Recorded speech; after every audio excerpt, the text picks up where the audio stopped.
Strong nuclear force वो ताकत है जो प्रोटॉन्स और न्यूट्रॉन्स को न्यूक्लियस में जोड़ कर रखती है। जब कोई भारी अंसर जैसे यूरेनियम 235 या प्लूटोनियम 239 फिशन के अमल से गुजरता है तो वो छोटे न्यूक्लाई में तकसीम हो जाता है और जो फ्रैगमेंट्स बनते हैं उनका मजमूई मैस असल एटम से थोड़ा कम होता है, यानी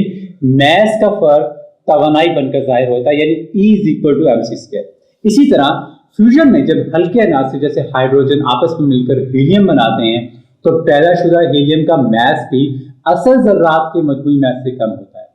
और ये फर्क तवानाई के तौर पर निकलता है। स्ट्रॉन्ग फोर्स एक निहायत ताकतवर लेकिन जैसे हमने पहले बताया था निहायत मुख्तसर फासले पर असरअंदाज होने वाली कुव्वत है। अगर हम इसे थोड़ा सा भी ओवरकम कर लें, जैसे न्यूट्रॉन के जरिए U-235 न्यूक्लियस को डिफॉर्म करके तोड़ दें तो अंदर छुपी बाइंडिंग एनर्जी खारिज हो जाती है और अगर इसकी शिद्दत का अंदाजा लगाएं तो एक एटम की सतह पर ये तवानाई के फर्क केमिकल बॉन्ड से लाखों गुना ज्यादा होते हैं। इसीलिए